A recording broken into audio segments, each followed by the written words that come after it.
विचार करें, दुर्योधन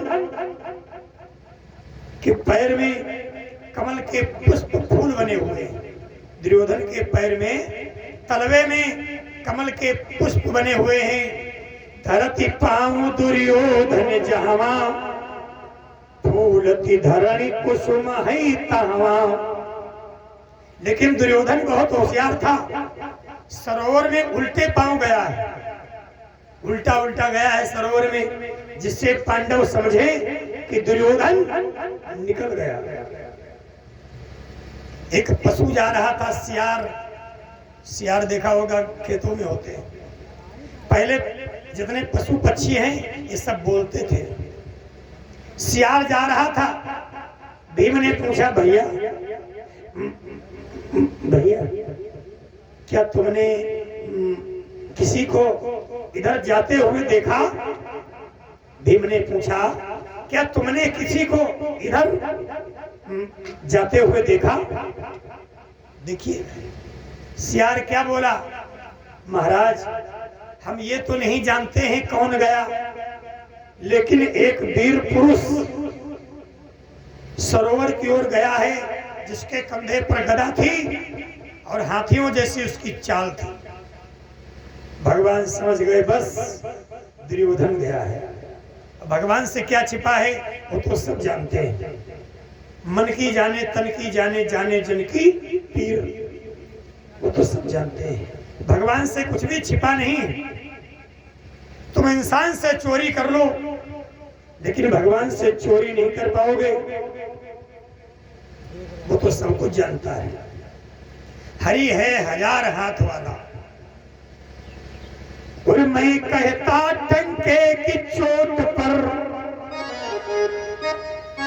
और मैं कहता डंके की चोट पर, ध्यान से सुन लो लाला अपना, हरि है हजार हाथ वाला, दीन दयाला, हरि है हजार हाथ वाला, दीन दयाला, हरि है हजार हाथ वाला।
युगों से इस धरती पर उसी का बोल बाला अपना, हरि है हजार हाथ वाला, दीन दयाला, हरि है हजार हाथ वाला, दीन दयाला, हरि है हजार हाथ वाला।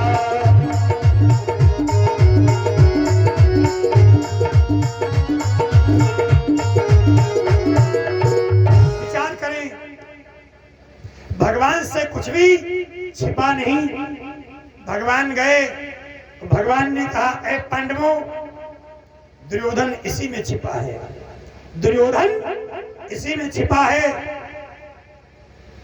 धर्मराज कहने लगे, अगर उसको लड़ना होता हमसे तो यहाँ छिपने नहीं आता।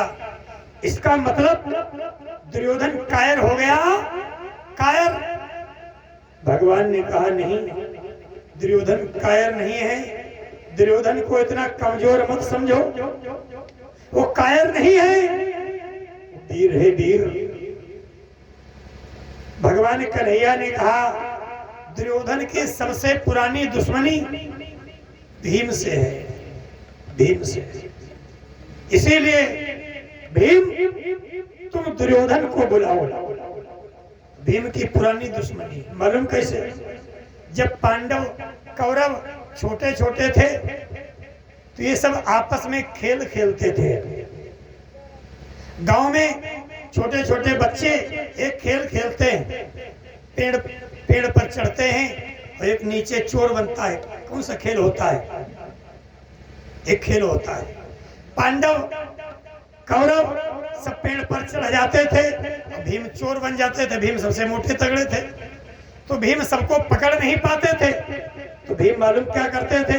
भीम नीचे जर पकड़ के हिलाए दे, वैसे टपका ऐसे पट पट गिर पड़े तो सबके चोट लग जाए, चोट लग जाए। दुर्योधन भीम पर बहुत जलता था। एक बार दुर्योधन ने भीम को जहर के लड्डू खिलाए थे, जहर के लड्डू। एक ये भी दुश्मनी। तो भगवान ने सोचा सबसे पुरानी दुश्मनी है भीम से, इसीलिए भीम से कहा दुर्योधन को तुम बुलाओ। भीम ने कहा ठीक है। भीम ने दुर्योधन को बुलाया। भीम ने कहा अरे दुर्योधन, अरे दुर्योधन बाहर आओ। तुम्हें शर्म नहीं आती? सबको मरवा डाला और तुम अपने प्राणों को बचाने के लिए यहाँ आए हो? बाहर निकलो। जब भीम ने आवाज लगाई दुर्योधन उठ करके खड़ा हो गया और संभाली कथा। लक्ष्मी जी पैरों में गिर पड़ी। स्वामी आज न जाओ, आज बैठ जाओ, कल चले जाना। जितनी तुम्हारी सेना मरी है, जितनी धन दौलत नाश हुई है, कल तुम्हें सारी सेना, सारी राजपाट सब तुम्हें लौटा दूंगी, आज मान जाओ। लक्ष्मी जी ने मना कर दिया। दुर्योधन बैठ गया। एक बार भीम ने बुलाया, दुर्योधन नहीं निकला। भगवान ने कहा फिर आवाज लगाओ। भीम ने फिर दूसरी आवाज लगाई, अरे दुर्योधन, अरे दुर्योधन बाहर आओ। कहा बाहर आओ, कहा बाहर आओ। जब भीम ने बुलाया तो फिर खड़ा हो गया लेकर के गदा। लक्ष्मी जी ने फिर दुर्योधन के पैर पकड़े। स्वामी इतनी गुस्सा क्यों करते हो? क्रोध मनुष्य का नाश कर देता है, क्रोध नहीं करना चाहिए। आज न जाओ। अरे तुम्हारा भाई है, ललकार रहा है, बुला रहा है, थोड़ी देर में शांत हो जाएगा, आज न जाओ। दुर्योधन फिर बैठ गया। दुर्योधन कहने लगा कन्हैया अब ये नहीं निकलेगा, क्योंकि ये कायर है, कायर, अब नहीं निकलेगा।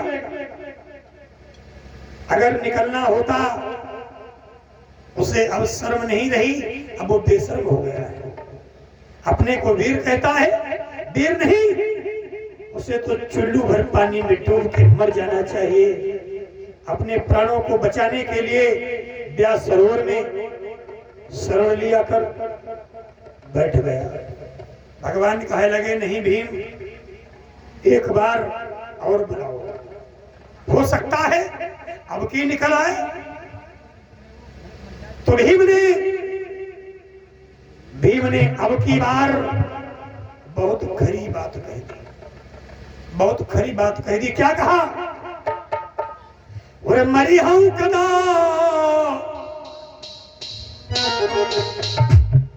आया दुर्योधन, और मरी हूं कदा, फाट चल गई है,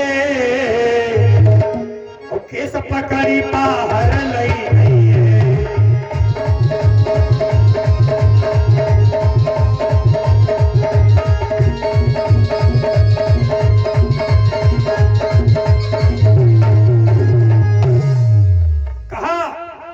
मरी हूं कदा फाट जल जई है और केस पकड़ी पाहर नहीं।